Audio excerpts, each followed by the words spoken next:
अब देखो ये वही वाला पॉइंट बता रहा है जो अभी मैंने आपको बताया। This means that the first array element has an index number 0 while the last element has an index number n-1। अब ये n-1 का क्या मतलब है? देखो n का मतलब है टोटल नंबर ऑफ एलिमेंट्स।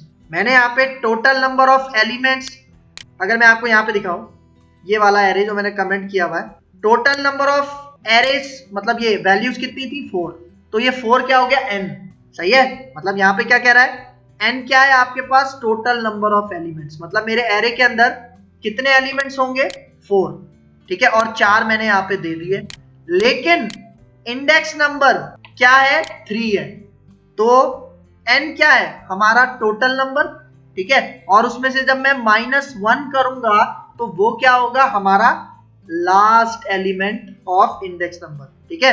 देखो 4 दिया था ना मैंने, 4 क्या है n है, लेकिन अगर इसमें -1 करूंगा तो लास्ट इंडेक्स नंबर क्या होगा 3, सही है। ये कॉन्सेप्ट याद कर लो। अब देखो last point, this arrangement of storing values helps in efficient storage of data, easy sorting of data and easy tracking of the data length. इसका मतलब अगर हम इंडेक्स वाइज में स्टोर करवाते हैं ना डेटा, तो उससे एक तो मैनेज करना बहुत आसान होता है, उसकी सॉर्टिंग करना आसान होती है, और उसको रिट्रीव करना बहुत ज्यादा आसान होता है, क्योंकि हमें पता है इंडेक्स नंबर 0 से शुरू होता है और उसके बाद वो आगे चलता जाता है, ठीक है। तो हम ये काम उसके अंदर भी कर सकते हैं, ठीक है। तो एक इसका ये पॉइंट है। अच्छा, फिर एक चीज और मैं बताना चाह रहा हूं, देखो हमारे पास यहाँ पे ये स्ट्रिंग का एक एरे है, ठीक है, इसके अंदर हमें तो पता चल रहा है ना कि 3 वैल्यूज हैं, मतलब इस एरे की लेंथ कितनी है 3, सही है। लेकिन अगर मैं इसको पता करना चाहूं, फॉर एग्जाम्पल अक्सर ऐसा होता है ना, एरे के अंदर डेटा हम फेच कर रहे हैं कहां से, डेटाबेस से, तो डेटाबेस में कितना डेटा आया हमारे एरे के अंदर, ठीक है, तो वो डेटा जो मैं डेटाबेस से फेच कर रहा हूं अपने एरे के अंदर, तो एरे के अंदर कितना डेटा मौजूद है, कितनी वैल्यूज मौजूद है, तो उसके लिए हम क्या करते हैं, देखो मैं यहाँ पे आके मैं ये पोर्शन कमेंट करता हूँ, Ctrl+K Ctrl+C, और यहाँ पे CW टैब, और मेरे एरे का क्या नाम है, फॉर एग्जाम्पल myArray2, और यहाँ पे हम इसकी एक प्रॉपर्टी यूज करते हैं डॉट लेंथ। ये क्या करेगा, हमें उस एरे की लेंथ बताएगा, एरे का साइज बताएगा, ठीक है। हमें पता है ना यहाँ पे कितनी वैल्यू स्टोर है 3, तो अगर मैं यहाँ पे आके इसको रन करूं तो क्या दिखा रहा है 3, कि भाई इसके अंदर कितनी वैल्यू स्टोर है, 3 वैल्यूज स्टोर है। अच्छा, अगर मैं एक बढ़ा दूं, मैं यहाँ पे कह देता हूं अनस, अब 4 हो गए ना, इसका मतलब अब ये हमें क्या रिट्रीव करके देगा 4, ठीक है, मतलब इंटीजर वैल्यू रिटर्न करता है, ये 4 आ रहा है, मतलब हमें बता रहा है कि 4 इसकी लेंथ है इस एरे की, ठीक है। तो एक इसका ये पॉइंट है, ठीक है। अब देखो थोड़ा डायग्राम से समझाया हुआ है, मतलब देखो यहाँ पे एक एरे बनाया हुआ है 10 एलिमेंट्स का, कितने एलिमेंट्स का एरे बनाया हुआ है 10 एलिमेंट्स का, ठीक है, मतलब उसमें 10 वैल्यूज है, कहां से लेके कहां तक, 10 से लेके 100 तक, 10 से लेके 100 तक, और जाहिर बात है हमारा इंडेक्स नंबर कहां से स्टार्ट होता है 0 से, मतलब 0 पे 10 स्टोर है, 1 पे 20 स्टोर है, तो ये चलेगा कहां तक, एक नंबर कम तक, ठीक है, n-1 जो मैं आपको बता रहा था, मतलब n क्या है, total number of elements in an array, कितने हैं 10 है, तो इंडेक्स नंबर उससे -1 हो जाएगा, 9 हो जाएगा। और मैंने आपको बताया था ये जो इंडेक्स नंबर है ना, आप इसको इंडेक्स भी कह सकते हो या दूसरा नाम सबस्क्रिप्ट भी कह सकते हो, ठीक है। और ये जितनी भी वैल्यूज आप स्टोर करवाते हो, ये जो 10 20 30 40, ये इनको क्या कहोगे, एलिमेंट्स, ठीक है। तभी एरे को क्या कहा जा रहा था, कलेक्शन ऑफ एलिमेंट्स, ठीक है। अब देखो arrays are reference type variables whose creation involves 2 steps. अब देखो यहाँ पे हमारे पास जो डेटा टाइप होती है ना, वो 2 डेटा टाइप की होती है, मैंने आपको पहले भी बताया था, एक वैल्यू टाइप और दूसरा रेफरेंस टाइप। तो एरेज आपके पास किसके अंदर आता है, रेफरेंस टाइप के अंदर आता है, ठीक है। तो एरे को जब भी हम डिक्लेयर करते हैं वो एक रेफरेंस टाइप होता है, तो इसके अंदर 2 चीजें आ जाती हैं। सबसे पहले declaration, an array declaration specifies the type of the data, मतलब जो एरे को डिक्लेयर करते हैं सबसे पहले क्या स्पेसिफाई करते हैं, उसकी data type, that it can hold, कि भाई ये किस टाइप का डेटा होल्ड करेगा, एंड एन आइडेंटिफायर, आइडेंटिफायर किसे कह रहा हूं देखना, ठीक है। मैंने एरे किस टाइप का डिक्लेयर किया है यहाँ पे, स्ट्रिंग टाइप का। अब ये माई एरे 2 क्या है? आइडेंटिफायर है। मैंने आपको बताया था आइडेंटिफायर हम किसे कहते हैं? फंक्शन का नाम हो, वेरिएबल का नाम हो, किसी क्लास का नाम हो या किसी भी चीज का नाम हो, उसको हम क्या कहते हैं? आइडेंटिफायर। ये याद कर लो। फिर this identifier is basically an array name. ये आइडेंटिफायर क्या होता है? बेसिकली एरे का नाम होता है। And is used with a subscript. Subscript मतलब इंडेक्स के साथ यूज किया जाता है टू रिट्रीव और set the data value at that location. ठीक है, एरे में से अगर डेटा रिट्रीव करना है तो हम उसके जो नाम होता है एरे का वो, और स्क्वायर ब्रैकेट के अंदर क्या लगाते हैं? सबस्क्रिप्ट लगाते हैं, इंडेक्स लगाते हैं। फिर देखो मेमोरी एलोकेशन।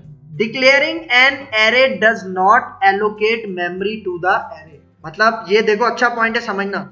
जब हम एरे डिक्लेयर करते हैं ना, तब उस एरे को मेमोरी नहीं मिलती रैम में। समझ रहे हो? मतलब ये जो मैंने एरे डिक्लेयर किया था, मैंने यहाँ पे ये एरे डिक्लेयर किया ना, तो अभी इसको मेमोरी नहीं मिली रैम के अंदर। इसको मेमोरी कब मिलेगी? जब मैं अपना प्रोग्राम रन करूंगा। क्योंकि जब भी हम प्रोग्राम रन करते हैं तो उसको एग्जीक्यूशन एनवायरनमेंट कौन देता है? हमारी मेमोरी देती है, रैम देता है। सही है। अब देखो इनिशियलाइजिंग एरेज। देखो पिछली वाली स्लाइड में एरे को डिक्लेयर करने की बात हो रही थी। इनिशियलाइज का मतलब क्या होता है? जब मैं उस डिक्लेयर्ड एरे के अंदर वैल्यूज डालूंगा तो वो क्या हो गया? Initializing array. तो यहाँ पे यही कह रहा है, an array can be creating using the new keyword and then initialize. मतलब एक तरीका ये भी है एरे को डिक्लेयर करने का कि आप क्या यूज करते हो? न्यू कीवर्ड यूज करते हो। यहाँ पे न्यू कीवर्ड यूज किया था ना, और उसके बाद उसको इनिशियलाइज किया था। मतलब देखो यहाँ पे न्यू कीवर्ड और फिर उसके बाद मैंने इसको नीचे क्या किया था? इनिशियलाइज किया था, वैल्यूज दी थी। ठीक है। फिर यहाँ पे देखो initialize at the time of declaration itself in which case the new keyword is not used. इसका मतलब ये जो मैंने आपको दूसरा तरीका बताया, मतलब अगर आपको डिक्लेयर करते वक्त ही इनिशियलाइज करना है इस तरह से, तब आपको न्यू कीवर्ड यूज करने की जरूरत नहीं है। ठीक है, ये ज्यादा शॉर्ट तरीका हो जाएगा। फिर यहाँ पे देखो creating and initialising an array with the new keyword involves specifying the size of an array. इसका मतलब ये इसकी बात कर रहा है, ये जो हमने पहला तरीका देखा था। मतलब अगर आप न्यू कीवर्ड यूज करते हो तो उसके बाद आपको क्या यूज करना पड़ता है? साइज भी बताना पड़ता है उसके अंदर। ठीक है, तीसरे तरीके की बात कर रहा है। फिर the number of elements stored in an array depends upon the specified size. Concept समझना। क्या कह रहा है कि आपके एरे के अंदर नंबर ऑफ एलिमेंट्स कितने होंगे, ये डिपेंड किस पे करता है? कि आपने उस एरे का साइज कितना स्पेसिफाई किया। मतलब देखो यहाँ पे मैंने साइज कितना स्पेसिफाई किया? 4। इसका मतलब मैं 4 वैल्यूज ही दे सकता हूं इसके अंदर, 5वीं नहीं दे सकता। तो यहाँ पे यही कह रहा है कि नंबर ऑफ एलिमेंट्स उतने ही आप स्टोर करवा सकते हो जितना आपने साइज स्पेसिफाई किया। फिर अगला पॉइंट, द न्यू कीवर्ड। अब देखो न्यू कीवर्ड क्यों लगा रहे थे हम, उसकी इंपॉर्टेंस बता रहा है। The new keyword allocates memory to the array and values can then be assign to the array. मतलब न्यू कीवर्ड क्या करता है? आपके पास मेमोरी एलोकेट करवाता है आपके एरे को रैम के अंदर। सही है, और उसकी वैल्यूज जितनी भी हैं वो उसके अंदर स्टोर करवाता है। ठीक है। अच्छा, अब हमारे पास कॉन्सेप्ट है सी शार्प के अंदर using the for loop for arrays. मैंने आपको बताया था हमारे पास लूप्स की 4 टाइप्स हैं। ठीक है, for loop, while loop, do while loop और चौथा आता है आपके पास फॉर ईच लूप। ठीक है, और फॉर ईच लूप की खास बात यह है कि ये यूज ही किसके साथ होता है? एरेज, लिस्ट या कलेक्शंस के साथ। जो फॉर ईच लूप है वो ऐसे वेरिएबल्स के साथ यूज होता है जिन वेरिएबल्स के अंदर मल्टीपल वैल्यूज होती हैं। सही है, तो यहाँ पे इसको देखो, फॉर ईच लूप को क्या कहा जा रहा है? यहाँ पे इसका पहला point, in C sharp is an extension for the for loop. मतलब जो हमारा फॉर ईच लूप है वो फॉर लूप का अपग्रेडेड वर्जन है, एक्सटेंडेड वर्जन है। मतलब फॉर लूप को बढ़ाया गया, इतना ज्यादा बढ़ाया गया है कि वो आपके पास एरेस के साथ भी काम करने लग गया, और उस लूप का क्या नाम है? For each loop. अब देखो second point, the for each loop is used to perform specific actions on large data collections and can even be used on arrays. मतलब देखो ये क्या कह रहा है, जो फॉर ईच लूप है वो लार्ज, बहुत बड़ी डेटा कलेक्शन के साथ भी काम कर सकता है, और उसके साथ साथ एरेज के साथ भी काम कर सकता है। भाई देखो सिंपल सा कॉन्सेप्ट है, जहां पे आपके पास बहुत सारा डेटा है और आप चाह रहे हो कि उस सारे डेटा को एक्सेस करना है, तो आप वहां पे आंखें बंद करके यूज कर सकते हो फॉर ईच लूप। सही है, तो पहले मैं यहाँ पे आता हूं, इसका सिंटैक्स आपको बताता हूं। बल्कि देखो फॉर ईच लूप से पहले ये काम मैं फॉर लूप के थ्रू कैसे कर सकता हूं, मतलब अगर मुझे सारा डेटा एरे का रिट्रीव करवाना है तो मैं फॉर लूप के थ्रू कैसे कर सकता हूं, फिर उसके बाद मैं बताता हूं फॉर ईच लूप के थ्रू कैसे होगा। मैं यहाँ पे आ गया अपने मेन मेथड में और मैं यहाँ पे एक एरे डिक्लेयर करता हूं और इस एरे का नाम मैं रखता हूं फॉर एग्जांपल नंबर्स। ठीक है, न्यू का कीवर्ड इंट। ठीक है, और यहाँ पे मैं इसको फॉर एग्जांपल साइज स्पेसिफाई कर देता हूँ 4। ठीक है, और यहाँ पे मैं कहता हूँ ये जो नंबर्स का एरे है, ठीक है, इसके 0 इंडेक्स पे स्टोर हो जाए 10। अब इंडेक्स नंबर कहाँ से लेके कहाँ तक चलेगा, 0 to 3। सही है, 1 2 और ये। ठीक है, और यहाँ पे मैं स्टोर कर देता हूँ 20 30 और 40। अब देखो मैंने एक एरे बनाया है जिसके अंदर सिर्फ 4 वैल्यूज हैं, लेकिन अगर 400 वैल्यूज होती तो मैं उन्हें बार बार कंसोल डॉट राइट लाइन लिख के थोड़ी रिट्रीव करता, बल्कि तब मैं कॉन्सेप्ट यूज करता एरे का। ठीक है, सॉरी लूप का। तो यहाँ पे आके सबसे पहले मैं आपको बताता हूँ फॉर लूप के थ्रू आप ये काम कैसे कर सकते हो। मतलब मैं चाह रहा हूँ ये सारा डेटा मुझे एक्सेस करना है, एरे का सारा डेटा एक्सेस करना है, एक भी नहीं छोड़ना। तो मैं यहाँ पे फॉर लूप स्टार्ट करता हूँ। फॉर लूप के लिए मैंने शॉर्टकट बताया था, फॉर लिख के और 2 दफा टैप टैप, तो पूरी आपके पास की लेंथ आ जाएगी। ठीक है, तो अब मैं कह रहा हूँ ये जो हमारे पास एरे है, ठीक है, मैं यहाँ पे कहता हूँ एरे का नाम है नंबर्स डॉट लेंथ। अब समझना मैंने यहाँ पे किया क्या है।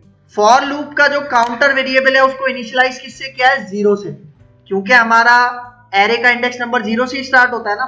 तो अब मैं क्या कह रहा हूँ कि आई, मतलब आई के अंदर फर्स्ट टाइम क्या है, 0 है। फिर मैं कह रहा हूँ आई जब तक छोटा रहेगा नंबर्स के एरे की लेंथ से। नंबर्स के एरे की लेंथ क्या है, 4। मतलब देखो अगर मैं यहाँ पे डायरेक्ट 4 भी लिख दूं ना तो एक ही बात है, लेकिन होता क्या है हम ये यूज करते हैं, ठीक है, लेंथ इस तरह से यूज करते हैं। पता है इस तरह से क्यों यूज करते हैं, क्योंकि अगर ये एरे फॉर एग्जांपल हम डेटाबेस से फैच करवा रहे होते तो हमें तो नहीं पता होता ना कि डेटाबेस में कितनी वैल्यूज हैं। ठीक है, तो ये लेंथ क्या करता है, हमें उसका एक्चुअल साइज बताता है। हमारे केस में अभी एक्चुअल साइज क्या है, 4 है। मतलब आई अगर छोटा है 4 से तो आई के अंदर क्या कर दो, एक इंक्रीमेंट कर दो। ठीक है, तो अब मैं यहाँ पे आके इस एरे को प्रिंट करवाता हूं। अब देखना मैं प्रिंट कैसे करवाऊंगा, कंसोल डॉट राइट लाइन और मेरे एरे का क्या नाम है, नंबर्स, और इसके अंदर मैं पास कर देता हूं काउंटर वेरिएबल आई। अब जरा कॉन्सेप्ट समझना, आई के पास फर्स्ट टाइम क्या है, 0। ठीक है, और मैं क्या कह रहा हूं, नंबर्स के अंदर मैंने आई पास कर दिया, मतलब नंबर्स के अंदर क्या है, अभी 0 है, इसका इंडेक्स नंबर 0 है, तो 0 पे क्या है, 10 स्टोर है। तो मतलब जब फर्स्ट टाइम लूप चलेगा तो यहाँ पे क्या प्रिंट हो जाएगा, 10 प्रिंट हो जाएगा। फिर ये लूप दोबारा चलेगा, मतलब एक इंक्रीमेंट होगा और ये लूप दोबारा चलेगा, तो आई में अब क्या आ जाएगा, 1। तो अब ये चेक करेगा कि 1 4 से छोटा है, बिल्कुल छोटा है। ठीक है, तो 1 के केस में हमारे पास क्या वैल्यू पड़ी हुई है, 1 पे 20 पड़ी हुई है। इसी तरह मतलब ये लूप कितनी दफा चलेगा, 4 दफा चलेगा। ये काम मैं कर रहा हूं भी फॉर लूप के थ्रू, फॉर ईच लूप के थ्रू नहीं, फॉर ईच लूप के थ्रू और ज्यादा आसान है। सही है, देखो मैं यहाँ पे आके रन करता हूं तो आप रिजल्ट देखना। ठीक है, देखो 10 20 30 40 यही डेटा दिया था, वो सारा का सारा हमारे पास रिट्रीव होता है। मतलब अगर ये 400 भी आपके पास वैल्यूज होती ना एरे के अंदर, तो आपको बस इतना सा ही फॉर लूप का कोड करना था। फॉर ईच लूप इससे भी ज्यादा आसान है। सही है, तो यहाँ पे देखो, अच्छा अगर इसके अंदर स्ट्रिंग होता, ठीक है, तब भी आपके पास यही कॉन्सेप्ट होता रिट्रीव करने का। फॉर एग्जाम्पल मैं यहाँ पे कह देता हूं नेम्स। ठीक है, और ये जो एरे होगा ये किस टाइप का होगा, स्ट्रिंग टाइप का होगा, और यहाँ पे अब मैं इसका नाम कर देता हूं नेम्स। ठीक है, और यहाँ पे मैं नेम्स स्टोर कर लेता हूं। ठीक है, अली, जुबैर, बिलाल। ठीक है, और यहाँ पे अब नंबर्स नहीं है बल्कि नेम्स डॉट लेंथ। ठीक है, और फिर उसके बाद यहाँ पे भी मैं क्या पास कर दूंगा, नेम्स। ठीक है, और अब अगर मैं यहाँ पे आके रन करूंगा तो क्या होगा, मतलब ये for loop string data type के लिए चलेगा और चारों वैल्यूज हमें रिट्रीव हो जाएंगी। ठीक है, सही है। अच्छा, अब अगर मैं यही काम फॉर ईच लूप के थ्रू करूं, क्योंकि देखो इसके थ्रू भी हो सकता है फॉर लूप के थ्रू, लेकिन एक लूप बनाया ही इसलिए गया है कि आप एरेस के साथ उसे यूज करो, ठीक है, तो तभी फॉर ईच लूप को ज्यादा प्रेफरेंस दी जाती है, ठीक है। तो देखो मैं इसको कमेंट करता हूं, कंट्रोल के कंट्रोल सी, और अब देखो फॉर ईच का पहले साइंटेक्स देखो, फॉर ईच लिखते हो, उसके पेरेंथीसिस और फिर उसकी बॉडी। अब यहां पे अभी मैं किस टाइप का डेटा गेट कर रहा हूं, स्ट्रिंग टाइप का, तो पहले मैं कहता हूं स्ट्रिंग, और अब मैं एक वेरिएबल बनाता हूं अपनी मर्जी से आइटम, और फिर इनका कीवर्ड आता है, और फिर मेरे एरे का नाम क्या है, नेम्स। मतलब देखो अब होगा क्या, नेम्स के अंदर कितनी वैल्यूज हैं, 4, तो 1 बाय 1 वो आइटम में जाती जाएंगी, और आइटम को मैं प्रिंट करवा दूंगा कहां पे, अपनी फॉर ईच लूप की बॉडी में। मतलब देखो फर्स्ट टाइम जब लूप चलेगा, नेम्स आइटम को क्या भेजेगा, अली, और अली यहां पे प्रिंट हो जाएगा। फिर दोबारा लूप चलेगा, नेम्स आइटम को क्या भेजेगा, जुबैर, जुबैर प्रिंट हो जाएगा। फिर इसी तरह दोबारा चलेगा, नेम्स के बाद बिलाल आएगा, आइटम पे चला जाएगा और फिर आइटम प्रिंट हो जाएगा। इसी तरह उस्मान आइटम के पास आएगा और उस्मान प्रिंट हो जाएगा। अब देखो जैसे ही उस्मान प्रिंट होगा, उस्मान के बाद और तो कोई डेटा नहीं है ना, तो इसका मतलब हमारा ये फॉर ईच लूप बंद हो जाएगा। मतलब देखो कहीं भी ना मैंने काउंटर वेरिएबल डिक्लेयर किया है, ना कंडीशन, ना इंक्रीमेंट डिक्रीमेंट, ठीक है, सिर्फ मैंने क्या कहा है कि सारा डेटा आपने किससे लेना है, नेम से लेना है 1 बाय 1, और आइटम में लेके उसको यहाँ पे प्रिंट करवा देना है। तो अगर मैं यहाँ पे आके अब इसको रन करूं, देखो कितना छोटा सिंटैक्स है, सही है, फॉर लूप से ज्यादा आसान है। तो अगर मैं यहाँ पे आके इसको रन करूं, अली, जुबैर, बिलाल, उस्मान, ठीक है, फिर सेम इसी तरह अगर यही काम मैं उसके थ्रू करूं, मतलब स्ट्रिंग है ना, अगर इंटीजर के थ्रू करूं तो मैं क्या करूंगा, मैं कंट्रोल Z करता हूं, और जो हमने ये नंबर्स का एरे बनाया हुआ था उसी को उसी लिहाज से सेट कर लेते हैं। इसको कमेंट करते हैं, कंट्रोल के कंट्रोल C, और यहाँ पे उसी फॉर ईच लूप को मैं कॉपी करता हूं। अब देखो अब हमारे एरे का क्या नाम है, नंबर्स, और डेटा टाइप क्या होगी, अब इंट होगी, क्योंकि नंबर्स के पास किस टाइप का डेटा है, इंटीजर टाइप का डेटा है, तभी फॉर ईच लूप के अंदर यहाँ पे मैं इंट लगा रहा हूं। नाम बेशक आप छोटा कर लो, आप आई रख लो, जिस तरह हम काउंटर वेरिएबल का नाम आई रखते थे ना, लेकिन यहाँ पे आइटम रख लो, जिससे पता चलेगा कि नंबर्स का एक एक आइटम इस वेरिएबल में आएगा और वो यहाँ पे प्रिंट हो जाएगा, ठीक है। मतलब ये लूप भी कितनी दफा चलेगा, 4 दफा चलेगा। तो अगर मैं यहाँ पे आके इसको रन करूं, इसका रिजल्ट देखना, 10 20 30 40, ठीक है। मतलब अब अगर आपके पास इस एरे के अंदर 4000 नंबर्स भी होंगे ना, तो बस आपको ये इतना सा ही कोड लिखना है सारा रिट्रीव करने के लिए। तो ये आपके पास कॉन्सेप्ट है किसका, फॉर ईच लूप का, जो आप किसी भी डेटा टाइप के साथ यूज कर सकते हो, बस डेटा टाइप स्पेसिफाई करनी है, सही है। यहाँ पे ये इसका छोटा सा सिंटैक्स है, ठीक है। अब यहाँ पे देखो इसकी theory, third point, reads every element in the specified array. मतलब फॉर ईच लूप क्या करता है, आपके एरे का हर एक एलिमेंट को रीड करता है। 4 थे तो 4 को रीड किया और प्रिंट करवा दिया, ठीक है। फिर allows you to execute a block of code for each element in the array। मतलब देखो ये जो एक एलिमेंट था ना, आइटम के पास एक एलिमेंट आया, तो हर एलिमेंट के लिए ये फॉर ईच की बॉडी चलेगी, ब्लॉक ऑफ स्टेटमेंट्स चलेंगे। मतलब अभी तो मैंने जस्ट इस ब्लॉक के अंदर जस्ट एक ही स्टेटमेंट लिखी है ना, आप मल्टीपल स्टेटमेंट्स भी लिख सकते हो, ठीक है।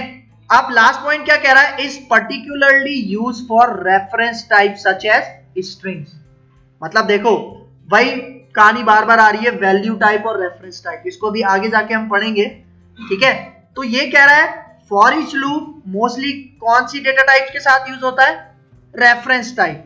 अब देखो रेफरेंस टाइप का मैं एक पॉइंट बता देता हूं, रेफरेंस टाइप वो डेटा टाइप्स होती हैं जिसके अंदर मल्टीपल वैल्यूज स्टोर होती है। रेफरेंस टाइप ऐसी डेटा टाइप्स होती हैं जिसके अंदर मल्टीपल वैल्यूज स्टोर हो सकती हैं, जिस तरह स्ट्रिंग्स, स्ट्रिंग के अंदर हम मल्टीपल कैरेक्टर स्टोर करवाते हैं ना, ठीक है, वो भी आपके पास क्या है, रेफरेंस डेटा टाइप है। फिर एरे, ये क्या है, ये भी आपके पास रेफरेंस डेटा टाइप है, क्योंकि इसके अंदर भी मल्टीपल वैल्यूज स्टोर करते हैं, ठीक है। तो मतलब ये कह रहा है ये जो फॉर ईच लूप है ना, ये मोस्टली हम रेफरेंस टाइप्स के साथ यूज करते हैं। तो भाई ये था हमारा आज का लेक्चर एरेज इन सी शार्प। उम्मीद करता हूं कि आपको बहुत अच्छे समझ में आया होगा। अगर इस लेक्चर के हवाले से कोई भी कंफ्यूजन है तो कमेंट बॉक्स में मुझसे जरूर पूछ लेना। तो अगर आपको मेरी वीडियो पसंद आई है तो मेरा चैनल लाइक कीजिए, शेयर कीजिए और सब्सक्राइब कीजिए और मुझे अपनी दुआ में याद रखिए। तो मिलते हैं इंशाल्लाह नेक्स्ट लेक्चर में, तब तक के लिए दीजिए इजाजत। अल्लाह हाफिज।